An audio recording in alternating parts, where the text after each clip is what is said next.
Bueno, pueden preguntar lo que quieran, ¿eh? Y acuérdense algo, cuando un cristiano no tiene preguntas, es porque no lee la Biblia. Porque cuando lees la Biblia te surgen 1500, 2000 dudas. Imaginémonos, estamos estudiando la mente divina, la mente de Dios. Entonces tiene que haber y por qué, pero si tú no buscas las respuestas, ahí te quedas estancado. Así que espero que tengan bastantes preguntas. A ver si es cierto. Adelante. Adelante. ¿Sí? ¿Se pueden parar con una pregunta, por favor? Va a ser una pregunta aquí y una acá. Así vamos a alternarnos. Buenas noches a todos. La pregunta, ahora que mencionó al principio la porción en Génesis capítulo 6, donde menciona un poco menos sobre los ángeles caídos, ¿verdad? Que vieron que las mujeres eran hermosas y que producieron hijos. Escuché una teoría de que fueron destruidos en parte porque estos seres no tenían alma. No sé si hay una base bíblica para eso o no. Mira, hay una muy buena pregunta. En Isaías 26, si me quieres acompañar, si traes tu Biblia. Isaías 26. Fíjate qué revelación más interesante nos deja aquí Dios. Pongan mucha atención. Isaías 26, versículo 14. Lo voy a leer ahorita en castellano y después en hebreo, para que veamos el trasfondo de lo que existe en estas palabras. Muertos son, no vivirán. Han fallecido, no resucitarán, porque los castigaste y destruiste y deshiciste todo su recuerdo. Cuando yo comencé a leer esto, Isaías 26, 14. Cuando yo comencé a leer esto, hace algunos años, yo dije, Señor, ¿a quién te refieres? Porque tanto buenos como malos vamos a resucitar. Pero aquí hay unas entidades que estás diciendo que no van a resucitar. Y la clave se encuentra en la palabra fallecido en el hebreo, que es la palabra, si le quieres apuntar, refaíta, con PH intermedia. Y los refaítas fue una de las tribus de los gigantes en el libro de Deuteronomio y en Primera de Samuel. Entonces, estos gigantes, ¿verdad?, no van a resucitar porque la Biblia dice que Dios es el Padre de los espíritus. Entonces no tenían alma, pero tenían espíritu. Los demonios son espíritus.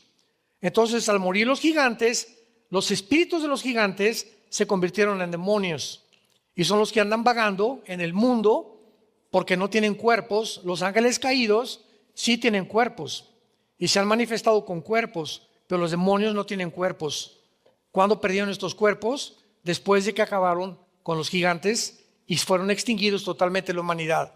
El que los extinguió fue el rey David. 1 Samuel, capítulo 21. Ahí está la historia como David mata a los últimos 5 gigantes que quedaron. ¿Por acá? ¿Nadie por acá? Ya me voy. Regresamos para acá. ¿Qué pasó? Aquí están puros teólogos entonces. No es posible.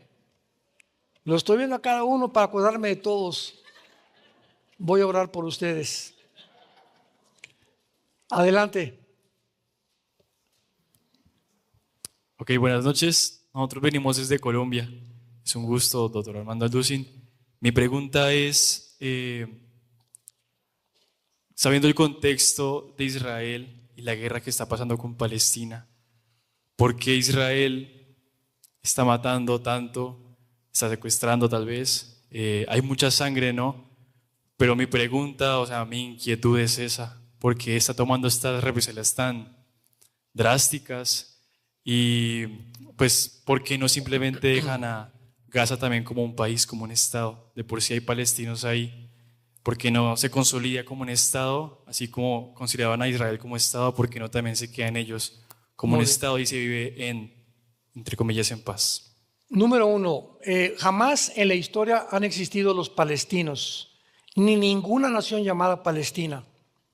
Cuando llegaron los judíos en 1948, eran algunos árabes que todavía poblaban la tierra de Israel. Fue el emperador Adriano Romano que quiso cambiarle el nombre de Yisrael a Palestina por su esposa Palestina. Y entonces, a través de la historia, comenzaron a nombrar Palestina. Cuando llega Israel, ninguna nación árabe quiso recibir a estos árabes que fueron los sobrevivientes, y entonces se les dio la franja de Gaza, porque ni Egipto, ni Siria, ni Irak querían a estos árabes que Israel les dijo: quédense con nosotros. Y desde 1948 hasta el siglo XXI, todos los árabes que viven en Israel les dan casa, les dan empleo, y lo único que no pueden participar es del ejército, y les dan hasta seguro de vida y seguro médico. Y estos árabes son los que pasan de Gaza a trabajar a Israel y se regresan a Gaza. Son los que planearon el asalto del 7 de octubre. Ahora, muy bien, en el 7 de octubre entran 1,200 guerrilleros, rompen los sensores de la barrera entre Gaza e Israel y entran a 10 kibutz, donde, de acuerdo a la ley internacional de la guerra, está prohibido matar civiles deliberadamente. Eso es lo que se llama genocidio. Cuando tú entras a un lugar y matas, o sea, siempre hay consecuencias. Cuando bombardearon Inglaterra y Estados Unidos Berlín, en 1945 hubo 25,000 muertos. Los civiles, es imposible que no haya siempre consecuencias de civiles muertos. Pero eso de dirigirte y matar civiles, no existe en las leyes de la guerra. Pues entraron estos y a todos los kibutz asistieron a las familias. A las mujeres las amarraban y les abrían el vientre enfrente del papá. A los niños les cortaban las manos, niños de 5 o 6 años, enfrente de los papás para hacerlos sufrir y ver cómo estaban torturando a sus hijos. A los niños chiquitos los metían en un horno de microondas para quemarlos enfrente de los papás. Es lo que estoy hablando, y discúlpeme que hable con este lenguaje, pero muchas veces me dijeron: ¿podría usted explicarnos qué pasó? Porque muchas veces la gente tiene miedo de la crueldad y la crudeza que hicieron, y mucha gente hasta vuelve el estómago nada más de escuchar estas cosas. Pero si no lo contamos, nunca se va a saber la verdad. Entonces, todas estas cosas, masacre que hicieron, ¿qué país, cuando tú eres asaltado y se meten a matar a tus ciudadanos, no vas a defenderte? Ahora, muy bien, Israel es el único ejército, el FDI, el Frente de Defensa de Israel, es el único ejército en el mundo que al entrar a un país jamás ha entrado a matar civiles. Cuando se refugiaron en Gaza, vestidos de civil, o sea, en las guerras, los alemanes estaban de negro, los gringos de verde. Pero aquí es una guerra que te metes a una ciudad donde todos están de civiles. ¿Cómo vas a poder distinguir a los terroristas? Bueno, estos de Gaza se disfrazaron de civiles en las escuelas, pusieron bombas debajo de los hospitales, pusieron bombas en las casas donde había familias con niños chiquitos, para que si mandaba a Israel un misil, pudieran culparlos de que están matando civiles. Entonces, 3 semanas antes de que Israel entrara, mandaron aviones con cantidad de boletines diciéndoles: por favor, váyanse al sur de Gaza, porque vamos a entrar y vamos a buscar al grupo de Hamás. Entonces comenzaron a inflar las cantidades de los civiles, el grupo de Hamás. Cuando alguien preguntaba cuántos han muerto, ¿quién daba la información? El grupo de Hamás, para atraer la conciencia del mundo y hacerse las víctimas. Entonces comenzaron a victimizarse y la gente comenzó de una forma idiota, desinformada, a creer lo que estaban haciendo. Hasta que finalmente, ¿verdad?, Estados Unidos le dijo: oye, por favor, hagan el cese al fuego. Si hacemos el cese al fuego, comienzan a encontrar 500 kilómetros de túneles. Durante más de 15 años, desde 2007, que Israel le dio al grupo Al-Fatah, que es la OLP, la Organización Mundial para la Palestina, para que se quedaran en Gaza y ellos administraran y gobernaran Gaza. Fueron más de 65 billones de dólares que les mandaron al grupo de Al-Fatah. Pero Al-Fatah es el gobierno y y Hamás es el grupo terrorista. Entonces ese dinero no lo usó el gobierno para comidas, para hospitales, para escuelas. Lo usaron para hacer túneles de casi 500 kilómetros. Eran como topos por todos lados y la gente muriéndose de hambre. Y descubrieron cuando entraron a los túneles que los jefes de Hamas vivían en Qatar, en casas de $6 millones. Entonces ves cómo toda la narrativa, lo que la gente quiere que comprendamos, es un mundo de mentiras los que vivimos. Cuando el presidente Biden le dice a Netanyahu, por favor no vayan a Rafah, que es la última ciudad que tenía el conocimiento de Netanyahu, que ahí se escondía el líder de Hamas. Netanyahu le dijo a Estados Unidos, ya no te voy a oír, primero está nuestra gente y tenemos que vengar la sangre de todos los que mataron civiles, porque tenemos que proteger y darle garantías a Israel, al pueblo de Israel, que esto no vuelve a suceder. Y fueron a Rafah y ahí estaba, allá, a Yayin, que es el jefe de Hamas, y ahí lo mataron. Entonces vemos ahora que comienzan los de Hezbollah a mandar otros cohetes, los de Houthis otros cohetes, y ahorita vamos a hablar mañana, se encuentra Israel en el Líbano, y ahorita Siria es el bastión número 1 del grupo islámico para establecer el califato en todo el Medio Oriente. Y en cuanto Estados Unidos desaparezca, Israel se queda solo, Europa se queda solo y se cumple la palabra de Dios, porque Estados Unidos ni Rusia aparecen en las profecías bíblicas. Entonces tenemos que entender qué es lo que está pasando. Es como la Corte Internacional que acaba de culpar a Netanyahu, lo oyeron hace una semana, de genocidio. ¿Sabes quién es la Corte Internacional que está en La Haya? Es una corte de fachada, guiada por comunistas de izquierda, igual que el Foro Económico Mundial, antibíblicos, anticristianos, antimatrimonio. Son los que están manejando la Corte Internacional Penal. ¿Por qué no han hecho los genocidios de Zimbabue, de Nigeria, de Bayún, allá en África? ¿Por qué no han mandado matar y han sacado ¿cómo se llama? A Maduro de Venezuela, a Ortega de Nicaragua, a Correa de Ecuador, a Méndez de Cuba, a Petros de Colombia? ¿Por qué no han dictado órdenes de genocidio contra ellos? El mismo presidente que está ahorita en Colombia venía de las FARC, era guerrillero. Por el amor de Dios, vivimos un mundo de mentiras, hermano. Sí. Se podía parar. Buenas noches. Tengo una opinión y una pregunta. Usted me voló la cabeza porque me cambió todo el concepto que yo tengo de un pastor. De verdad, mis respetos por la inteligencia, la cultura que tiene, por las horas de estudio que ha hecho, por estar actualizado para el momento y para atreverse a hablar como habla. De verdad, mis respetos. Gracias. Nunca me había tocado conocer a alguien como usted. De verdad, muchas gracias. ¿Cuál es su pregunta? Mi pregunta es que en Génesis 1, cuando el espíritu se movía en el caos, ¿era debido a los ángeles caídos? Muy bien. Porque los ángeles, usted acaba de decir que cayeron al abismo y después pasó todo lo demás. Eso es lo que yo quería saber. Buenísima pregunta. Dice el versículo 1 de la Biblia, en el principio Dios creó los cielos y la tierra. Dice en el hebreo, Bereshit, Hamayim, Erek, a Israel, a Eretz. Y la palabra de en medio es el alfa y el omega. Son 7 letras en hebreo. Ahora, esto fue en el principio cuando no había nada, ni los ángeles ni nada, cuando Dios creó la tierra. Y en el versículo 2 vemos que hay un cambio muy drástico y la tierra estaba desordenada y vacía. Y dice Isaías 45, 18, que Dios no creó la tierra desordenada y vacía.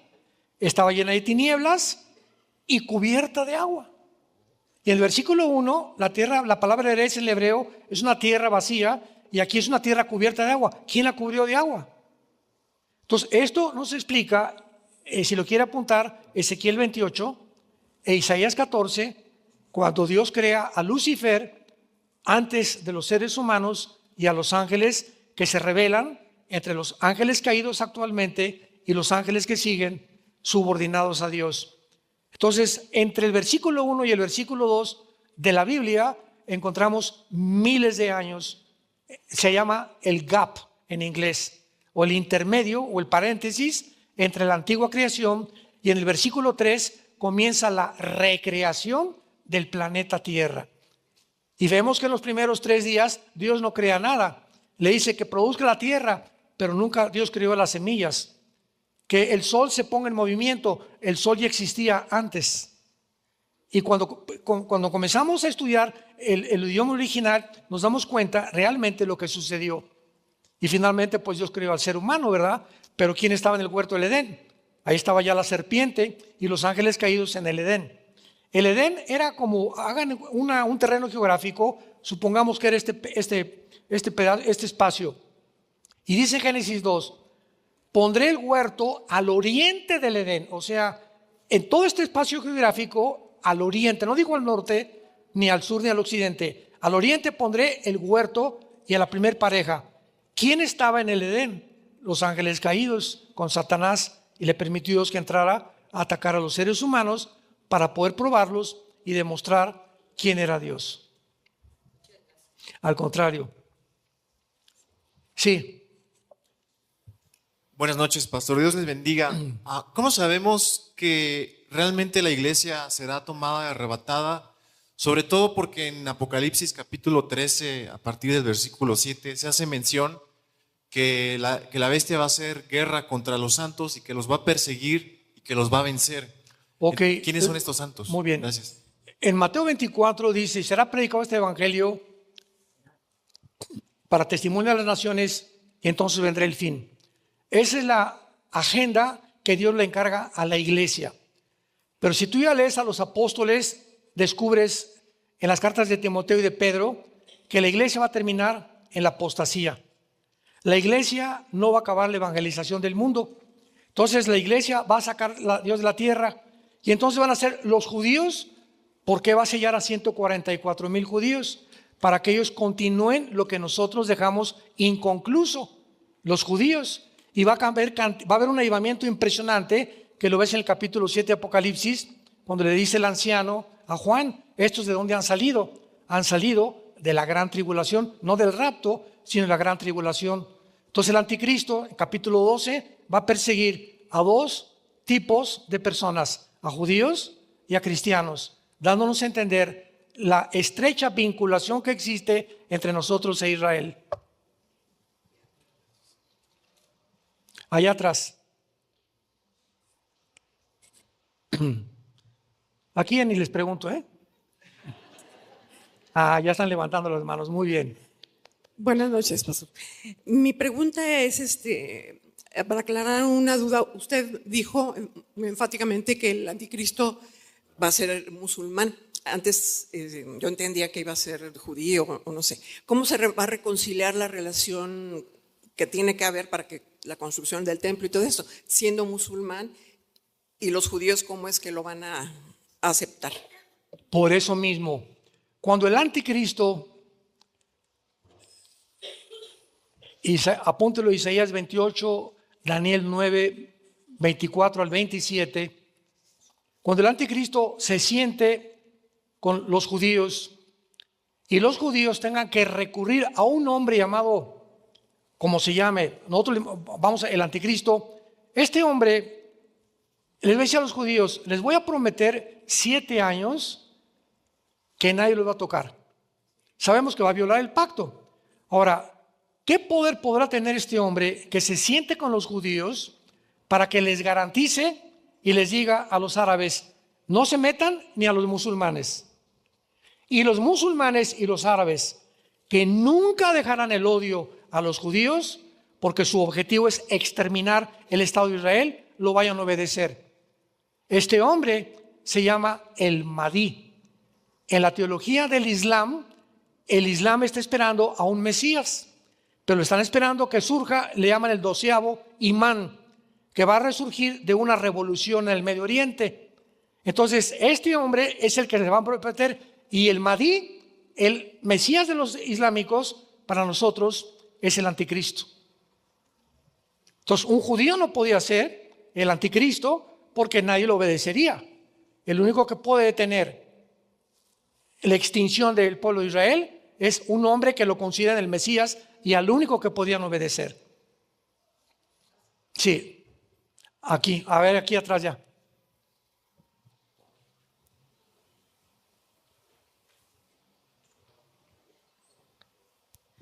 Buenas noches, pastor.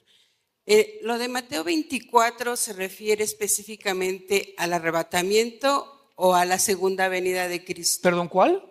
Mateo 24. ¿Qué versículo? Ay, cuando dice que el sol a ver, permítame. Que dos estarán en el campo y uno será tomado. Exacto. Es el arrebatamiento, claro. A eso se refiere al arrebatamiento. Claro. Ah, ok. De repente vas a levantarte y no está tu esposo. O tu esposo se va a levantar y no está usted. Ah, ok. Todos los niños en el mundo van a desaparecer. Y todo está preparado. Todo está preparado ya. Inclusive las Naciones Unidas y el gobierno de Estados Unidos en los últimos 6 meses están haciendo los senadores entrevistas a astronautas y a pilotos para tener información de los famosos objetos voladores no identificados. Entonces, cuando venga el arrebatamiento y desaparezcamos millones de seres humanos del mundo, ¿qué respuesta van a dar los gobernantes? Se los llevaron los ovnis. Se fueron un grupo de personas que nunca estuvieron de acuerdo con nosotros, etcétera, etcétera, y esta narrativa es la que va a prevalecer. Y por eso el diálogo desde 1947 que comenzaron la aparición de los ovnis, interesante, antes de que Israel regresara a la tierra, de hace más o menos 75 años, la aparición de los ovnis cada vez es más frecuente. Y nosotros ya sabemos quiénes son, ¿verdad? Es una materialización de la energía satánica. Cuando recuerden ustedes cuando llegó Moisés y Aarón al faraón de Egipto, Éxodo capítulo 7, agarra Moisés la vara y la avienta al suelo, ¿se acuerdan? Y los hechiceros avientan sus varas y repiten el milagro. Esto se llama materialización de la energía. O sea, una vara es madera, no tiene vida absolutamente, y se convierte en algo vivo por el poder de los hechiceros. Nada más que la vara, la culebra de Moisés se traga a la culebra de los brujos. ¿De qué nos habla esto? Que Satanás puede materializar la energía. Él puede producir que tú veas un ovni, puede producir que se te aparezca alguien en la noche, que tu televisión se apague, que las puertas de tu casa se cierren, que haya ruidos de cadenas en tu casa, que haya visiones en el cielo. Él tiene un poder que los cristianos no hemos llegado todavía a entender, pero que es un poder impresionantemente poderoso, que puede realmente hacer cosas con la energía que no nos imaginamos que alguien pueda hacerlo más que él. Buenas noches, pastor. Agradecerle los jueves que se conecta en Zoom con Querétaro. Y la pregunta es de 1 Corintios 15, donde habla de la resurrección de los muertos. Dice, pero cada uno en su debido orden, Cristo las primicias, luego los que son de Cristo en su venida. Mi pregunta es, ¿quién es las primicias y quiénes los que son de Cristo? Las primicias somos nosotros.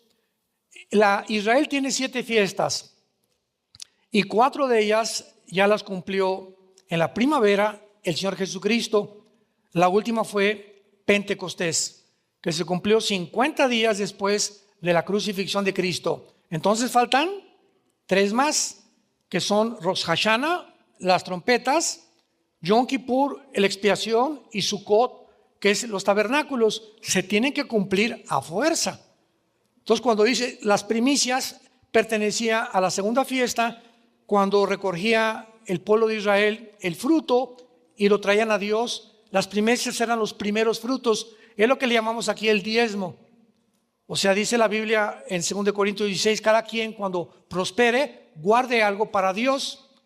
Y de acuerdo a lo que tú das, muestra el calibre y el nivel de generosidad y de espiritualidad que tú tienes y cómo has crecido en tu vida cristiana. Mientras un cristiano, mientras más da, muestra claramente en qué nivel se encuentra de madurez espiritual. Los más codos, los más avaros, son cristianos que nunca van a recibir bendiciones de Dios, porque siempre formaron su mundo a su alrededor nada más, y le dan a Dios como cuando éramos católicos. Yo me acuerdo cuando era católico, dábamos limosnas, ahí lo que sobra, ¿verdad? Y Dios no se agrada de eso.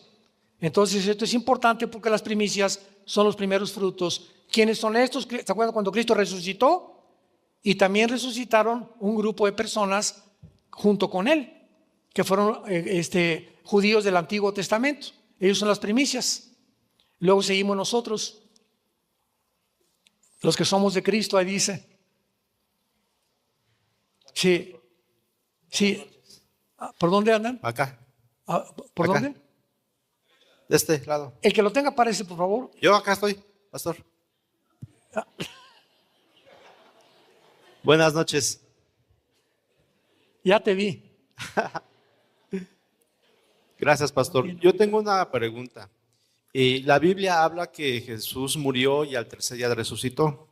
Ahora con las películas que vienen en Hollywood, entiendo que el siguiente año, en 2 años, van a producir una película acerca de la resurrección de Cristo y parece que dentro de los reels y todo esto habla acerca de qué pasó en esos 3 días que estuvo Jesús. Mi pregunta es saber si en la Biblia existe algún pasaje que haga referencia acerca de qué sucedió en estos 3 días. Gracias, Claro. pastor. Cristo es el primer ser humano, porque fue 100% humano y 100% Dios. Fue el primer ser humano que sale de los muertos con un cuerpo nuevo. Gracias. Con un cuerpo completamente glorificado. Es el único, porque todos los que resucitaron antes, ¿verdad? Lázaro volvió a morir otra vez, pero él es el primero en resucitar y no morir más, con un cuerpo completamente nuevo. La Biblia dice que cuando Cristo estaba en la tumba, Efesios capítulo 4, descendió a sacar a la cautividad, porque en el Antiguo Testamento existía la versión única, no había la revelación que Cristo nos da, que todos los espíritus descendían al Sheol, que era el lugar donde estaban los espíritus de los buenos y de los malos. Es lo único que se sabía en el Antiguo Testamento.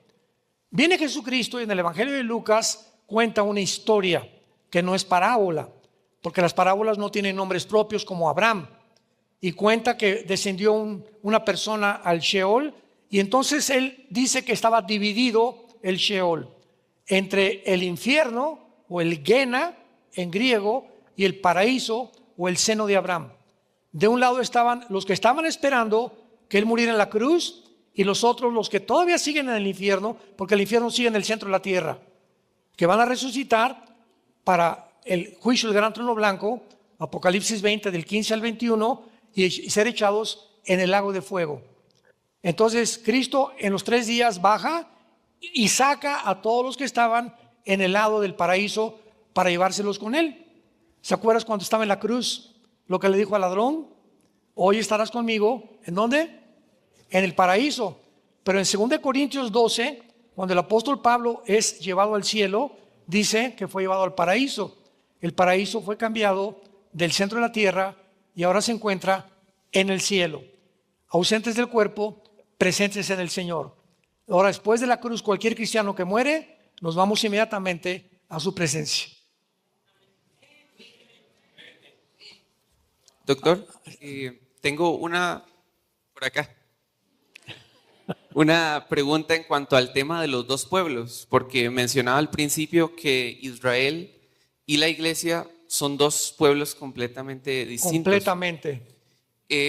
Para dar contexto a mi pregunta, justo usted mencionaba en Romanos 9, hay un pasaje que he estado leyendo últimamente que dice no, en cuanto a la elección de Israel, no que la palabra de Dios haya fallado, porque no todos los que descienden de Israel son israelitas, ni por ser descendientes de Abraham son todos hijos, sino en Isaac te será llamada descendencia.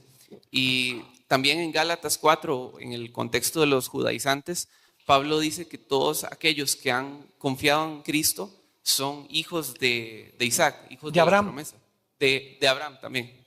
Entonces, mi pregunta sería, ¿cuál es su argumento más fuerte, verdad, en cuanto al tema de un solo pueblo, de Bien. que Israel? ese Israel de Dios Ok. que menciona Pablo. La promesa de Abraham fue que de su semilla, ¿verdad?, vendría el Mesías. Y luego también lo dice Romanos capítulo 2, no todo el que se dice judío es judío. Entonces hay una descendencia de Abraham genética que fueron los fariseos. Juan capítulo 8. Y le dicen a Cristo, nosotros somos hijos de Abraham. Y Jesús les dice, sí, ustedes son judíos. Pero ¿saben? Son hijos de vuestro padre el diablo. Porque aunque son judíos genéticamente, no entienden que el judío es espiritualmente el que en su corazón lo ha completamente partido para que pueda realmente nacer de nuevo. Entonces, ahorita millones de judíos están en el infierno. El pueblo de Dios, el hecho que una persona sea judía no hay una garantía de que se vaya al cielo. Los que se van a convertir son los que crean en el Mesías, que son los que se van a convertir en la tribulación junto con nosotros, los gentiles. Entonces, ese pueblo Dios lo tiene apartado, como dice Elías, porque no has guardado, ¿verdad?, ni te has olvidado que hay más de miles que no han doblado su rodilla ante Baal. Elías se creía que también era el único que ya había sobrevivido. Entonces, esa es la diferencia entre los que, te lo voy a explicar mejor en Romanos. Apunta Romanos 2, porque está mucho mejor explicado. Y dice así, Romanos 2, versículo 28. Muy buena pregunta, porque hay mucha confusión ahorita al respecto. No es judío el que lo es por fuera, el que lo es exteriormente. Ni es la circuncisión la que se hace exteriormente en la carne. O sea, si tú, dice Dios, le dice Pablo, te dices judío porque te has circuncidado y has cumplido los ritos del judaísmo, eso no te hace judío. No has entendido lo que es realmente descender de Abraham, sino que es judío el que lo es en lo interior. Y la circuncisión es la del corazón. Lo mismo con los cristianos. Oye, yo soy católico, soy cristiano, porque voy a la iglesia, porque mi mamá era monja, porque voy a Roma, etcétera, etcétera. ¿Sabes qué? No es la religión ni la iglesia la que te cambia, y el hecho que vengas a una iglesia cristiana no te hace cristiano. Si vas a McDonald's no se les echa una hamburguesa tampoco. Entonces la iglesia no es la que salva la persona de Jesucristo. Entonces si tú te dices cristiano, es lo mismo con los cristianos. No, soy cristiano porque voy a tal iglesia, o soy bautista, soy presbiteriano, o voy a Viena para el mundo. ¿Sabes una cosa? El hecho que cumplas con lo de afuera no te hace cristiano. Es bueno que lo hagas, pero Dios ve el corazón si has nacido de nuevo. Y si eres cristiano, tiene que haber una revolución drástica, muy grande en tu vida, donde tu esposa llegue a decirte, Pancho ha cambiado. Tus hijos, mi papá ya no es el mismo. Tus amigos, oye, ¿qué pasó? Tú no eres el mismo, no andas con nosotros. Si no hay un cambio tan drástico en tu persona, escúchenme todos, tu cristianismo es mera religión, que es la que tienen ahorita los judíos ortodoxos, que son los fariseos del siglo XXI. A ver, ¿quién tiene por el micrófono? Sí. Bueno, Pastor Armando Aldusi, es un gusto verle, escucharle y pues una bendición también. Ha sido un sueño poder estar en una conferencia con usted, entonces la gloria para Dios. Durante mucho tiempo he escuchado a muchos pastores que hablan del anticristo como una persona que no tendrá definido su sexo, que ya a estas alturas de los años ya está en el mundo, y adicional a esto, pues que no tendrá una pareja. Yo siempre me he hecho estas preguntas, pero considero que usted es una persona que me puede dar una guía en cuanto a esto. De hecho, todo enfoca a saber, ¿usted considera que ese anticristo ya está acá en el mundo? ¿Es un político? ¿Usted considera que quién es ese anticristo? Te contesto con dos respuestas. La primera, estoy seguro que ya nació, dadas las circunstancias en las que el mundo ya está encaminado. Ya estamos en la última recta. Y número dos, nunca vamos a saber quién es el anticristo hasta que antes suceda lo siguiente.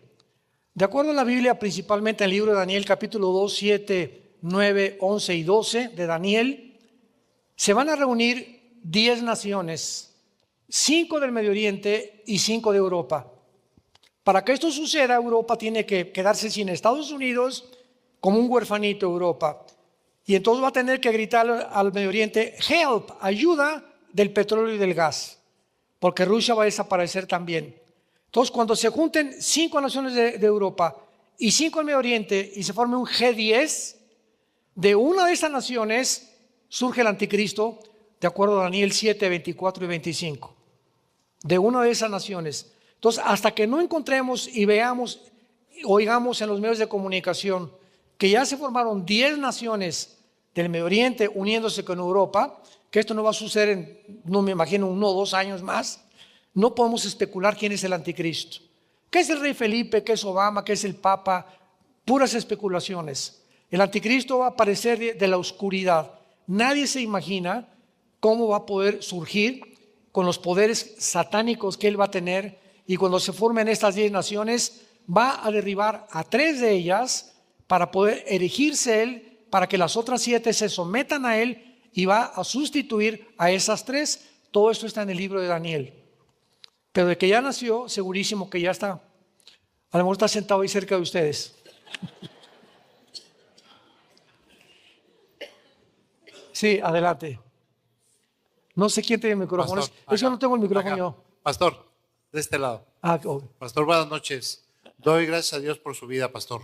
Mi pregunta es la siguiente. Los evangelios nos señalan que una vez crucificado nuestro Señor Jesucristo, subió y se sentó a la diestra del Padre.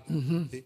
Pero en Apocalipsis 4, cuando Juan le pide que suba acá en el Espíritu, él subió en el Espíritu, ve el trono, ve a uno sentado en el trono, ve 12 tronos, los 24 ancianos, los seres vivientes, los que están ahí también, pero no describe a Jesucristo.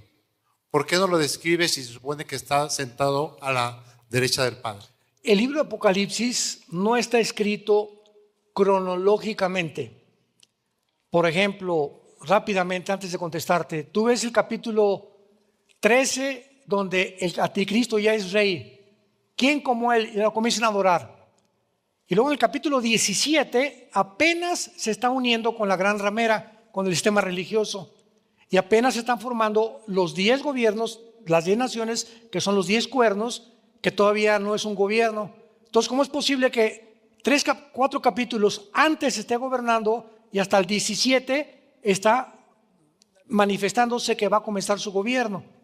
¿Cómo es posible que en Apocalipsis 11:7 se diga la bestia que sube del abismo y en Apocalipsis 17 diga que todavía no ha salido?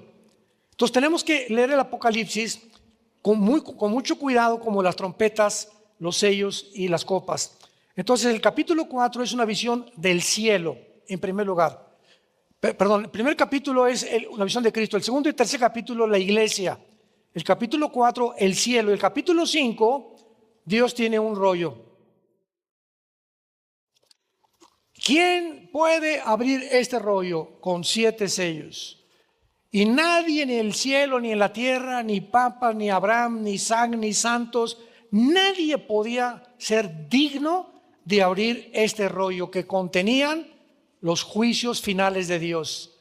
Las 7 sellos, los 7 trompetas y las 7 copas. Entonces, por fin, Juan comienza a llorar en el capítulo 5, diciendo, pero ¿cómo es posible que si nadie los abre, no va a haber juicio del mundo? Y se acerca un anciano y le dice, no llores, la raíz de David, el león de la tribu de Judá, ha vencido para abrir los 7 sellos, y se los entregan a Jesucristo. Entonces, esta es la razón por la cual en el capítulo 4 vemos nosotros que sube Juan al cielo, ¿verdad? Que es un tipo del rapto.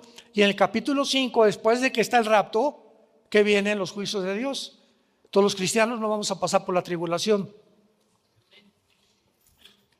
Amén. Yo ya me voy, yo no sé ustedes. Ya nos vamos. De veras, Estamos hablando en serio ya. ¿El micrófono quién lo trae? Adelante. ¿Qué tal? Buenas noches.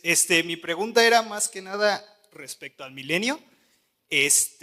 Habla en función a lo que es Isaías 65, cuando habla de que el lobo y el cordero serán apacentados y cosas así. ¿Isaías cuál? 65. 65 y Sí. 66, sí. 65, Es el milenio. que habla del milenio. Correcto. Entonces, mi pregunta es, para que exista una convivencia en paz entre los seres vivos que estén en ese momento, ¿cuál será la diferencia del impacto del pecado para que coexistan esos seres vivos? O sea, ¿qué impacto va a tener el pecado en general a todos los seres vivos o si nada más será exclusivamente? Muy bien. Hoy estamos en periodo de la iglesia, viene el rapto, 7 años de tribulación. Durante esos 7 años de tribulación, la iglesia en el cielo, en el tribunal de Cristo, Romanos 14:10, 1 Corintios 3, del 10 en adelante, en el capítulo 19, las bodas del Cordero, y bajamos con Cristo en la segunda venida a establecer su reino milenial. Y en el milenio va a haber pecado todavía. Dice Isaías 66, el niño de 100 años va a morir, va a haber pecado, porque todavía la maldición no ha sido erradicada. En el milenio va a haber reproducción, va a haber familias, nos vamos a seguir reproduciendo. Cuando termine el milenio, vienen entonces los cielos y la nueva tierra. Apocalipsis 21 y 22, así termina la Biblia, donde entramos a la eternidad, a la nueva Jerusalén que baja del cielo. Apocalipsis 22, versículo 3 y 4, ya no hay maldición. Entonces durante todo el milenio todavía va a haber juicio, porque se va a juzgar Cristo con vara de hierro por la rebelión que va a haber al final.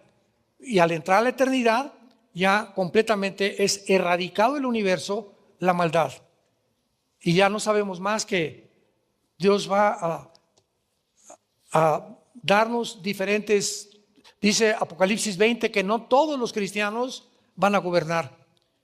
Dice Juan, vi unos que se sentaron en los tronos que fueron dignos de gobernar. O sea, en el cielo va a haber soldados rasos, va a haber cabos, capitanes, tenientes coroneles, generales y reyes. Y de acuerdo a lo que hicimos en la tierra, se nos va a adjudicar el papel que vamos a desempeñar en el milenio.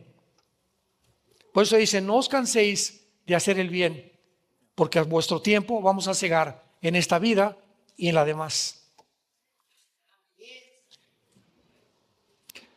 Alan, ¿cuánto queda? Yo. No, ¿cómo que yo? ¿Qué horas son? Yo me tengo que dormir. No, yo quiero, no quiero ser, o sea, quiero ser decente y no quiero que... Hay mucha gente que se acuesta a las 10 de la noche y ya... ¿Perdón? 2 más. Allá. 2 más. Buenas noches. Sí. Pastor, Dios le bendiga. Bueno, yo no sé si sea como una teoría o sea real. Escuché que, bueno, dentro de la escatología, el 14 de mayo de 1948, Israel surge como nación. Bueno, eso sabemos que es real. Sin embargo, lo que yo creo o escuché es que a partir de entonces es como la cuenta regresiva y se relaciona con el Salmo 90, versículo 10, donde habla que los días de las personas actualmente son 70 y 80 los más robustos. Y se supone como que a partir de ahí sabemos que cuando se cumplan 70 u 80 años después del resurgimiento de Israel es que volverá Cristo. Y a la fecha han pasado 76 años, si no mal recuerdo. ¿Sí está relacionado con la escatología? ¿Sí tiene algo que ver? Esa es mi pregunta.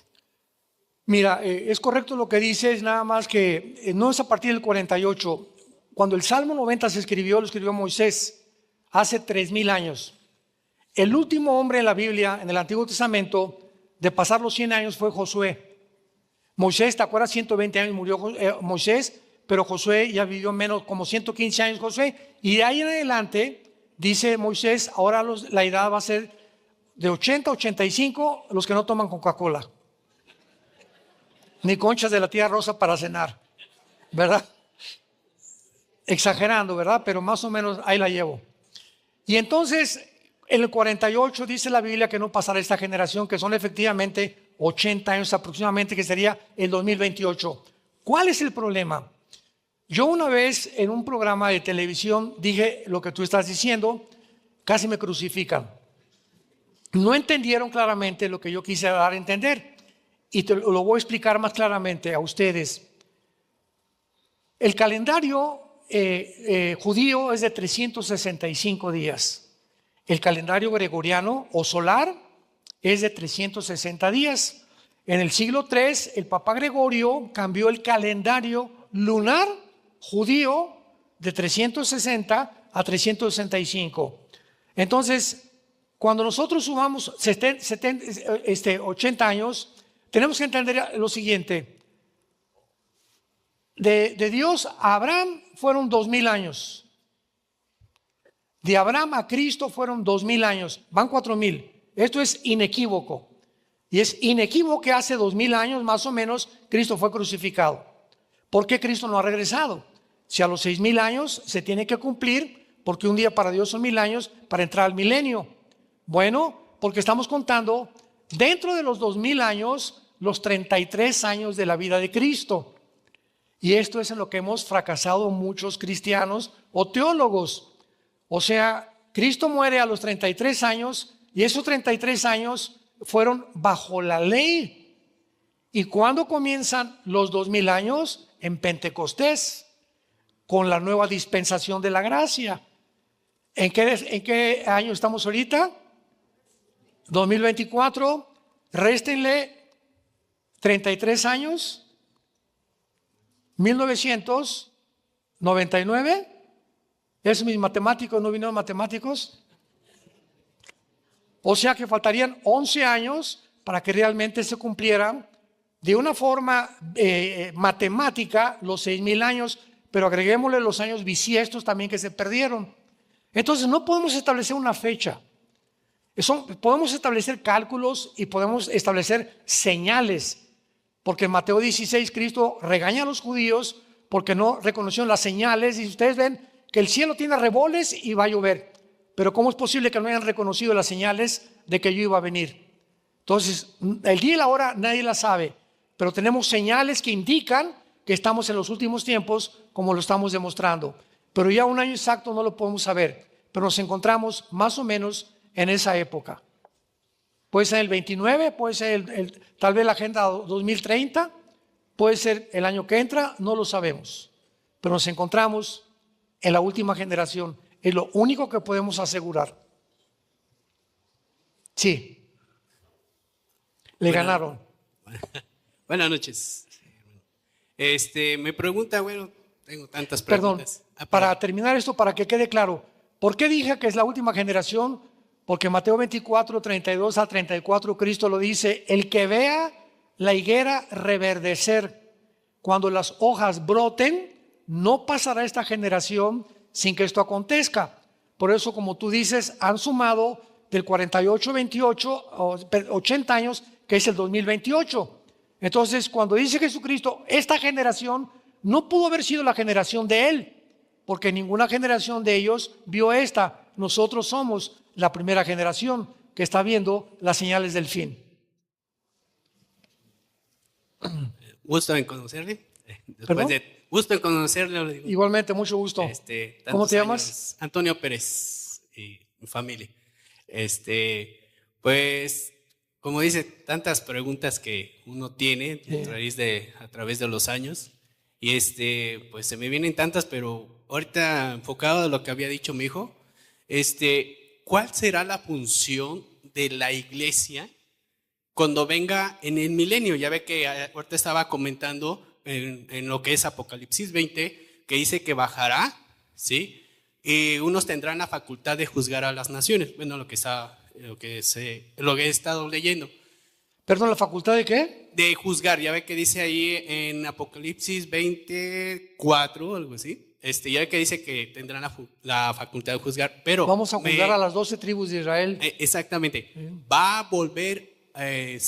Van a morir otra vez, se va a morir otra vez para volver a, o cuál será la función de la iglesia. Ya ve que dice que bajará y bueno, juzgará, pero ¿cuál es la función de la iglesia? Porque dice que bajará con la iglesia, ¿no? Sí, los que mueran durante el milenio, nosotros que vamos a entrar al milenio, entramos con cuerpos glorificados. Y los que entran al milenio, los sobrevivientes de la Tercera Guerra Mundial, que entren al milenio a vivir con el derecho porque se convirtieron con el Mesías y sobrevivieron, son los que tienen que morir y resucitar al final del milenio. Nosotros ya no podemos morir en el milenio. Entonces, los acabando, santos. regresamos otra vez al cielo. No, ya el cielo va a estar aquí en la tierra. Ah, ok. Ya al cielo no regresamos.